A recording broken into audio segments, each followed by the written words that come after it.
Hey, what's up, guys? My name's Kai. I'm a backup guy here on Brotherhood, and if I look a little familiar, that might be because I was on this channel a while back, like 9 months ago or something. So I will put my intro video down below, and had to leave due to personal reasons, but yeah, I'm back as a backup guy now.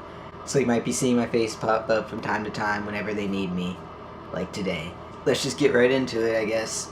The topic for this week is culture and location and how that affects your transition, or how my culture and my location affects my transition, more specifically, because everyone's transition is so unique and everyone's culture and location are unique. Everything's unique. We get it. I'm gonna kind of take things in kind of a little twist on the direction of where I'm going with this.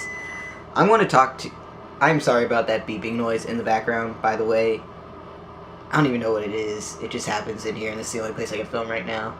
But anyways, as I was saying, I am going to talk about internet culture and how internet culture affected my transition. I'm going to talk about that because that's kind of how that was kind of my world, like pre-transition and during transition, and still now, obviously, I'm like everywhere. I have like 5 channels and social media accounts and all that. But yeah, like the internet's always been kind of my world, and I think a big part of that was before I was transitioning, that was like the place where I could be a guy, I could be me, I could present myself as a guy and other people, because I was literally on like these virtual world sites and stuff like that, and playing games online and stuff like that.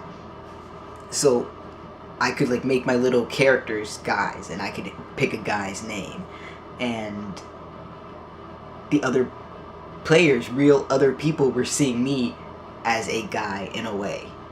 That was like kind of my place where I could be me.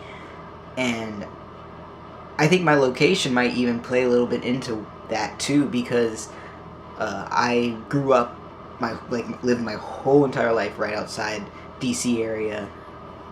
My dad was in the Army, and my mom worked, like a full-time job. And everyone kind of around here, it's just a busy place. It's a really busy place, and there's a lot of kids in after-school programs and sports and camps, and that's kind of how I grew up.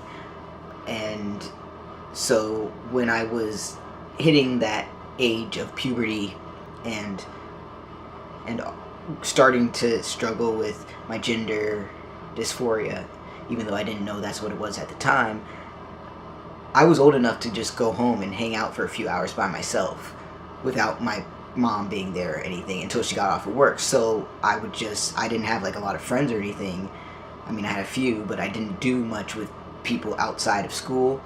So I just could hop on the internet, and like I said, I could be this guy. I could be seen as a guy by other people, and it was like the greatest feeling ever. And that's kind of the culture I grew up in, and it's not the culture my parents grew up in. It's completely different from them, and we do have kind of this like culture gap or whatever between them. I don't know if it's because they're a little bit older than me,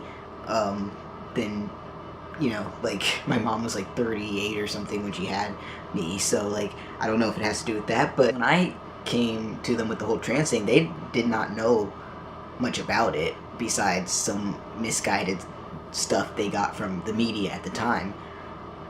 I knew a lot more about it, and that was because of the internet. So I think growing up in the internet culture, one, it allowed me to go a while without having to come out in real life or even come to terms with my gender identity in real life, because I was presenting as male on there for a lot longer than I even realized now, looking back on, like so early, but just thinking it was like a tomboy thing. And in my area, like it was cool with me being a tomboy and stuff, and there was like, you heard talk of like LGBT stuff, but it wasn't like hugely talked in my immediate. You knew it was around and stuff, but really not the T, but the LGBT. And sometimes I heard negative things about it, but no one really said anything to anyone's face, or like no one ever was in really any danger So I was never worried about that, but I had heard negative things about it. So I can't say I was in the, like, the super most accepting place, but I wasn't in, like, the most non-accepting place either. It was just kind of, it was what it was, and it was around, but just wasn't really talked about much, I have to say, probably, is the best way I can explain it in my location. So on the internet, it was, though, and I was always, I think the internet made me more open-minded, and in this internet world, everything was fine, and I felt great with people, how people saw me. So I didn't have to do it in real life, or I just, like, went through the motions in real life until I could get online and do that. And I was, like, monitored online. Like, I played sports and all that stuff. Like, I wasn't online all the time, but it was nice when I could get online and do that stuff. And I mean, I was online a lot. Let's just be honest. But it wasn't, like, all night and all day until much later. Now it's, like, all night and all day. But I don't want to make this video hugely long or anything like that, which it already is pre-edited, getting long. So I'm just gonna kind of go with wrapping this up. Internet culture, although it was different from my parents, they came around, and I'm very fortunate and lucky for that. It was hard at first, though, and I think there was just a misunderstanding because it wasn't a topic. It wasn't talked about, transgender, like, in my area. LGB stuff was a little talked about. It was around, that was about it. So they just didn't fully understand. But me growing up in internet culture, one, allowed me to not have to confront it in real life because I could present male as an internet, and people were seeing me as male, and it felt really good, and it just kind of allowed me to, I think, survive with being able to go through my actual life being seen as female, as long as online I could be seen as male.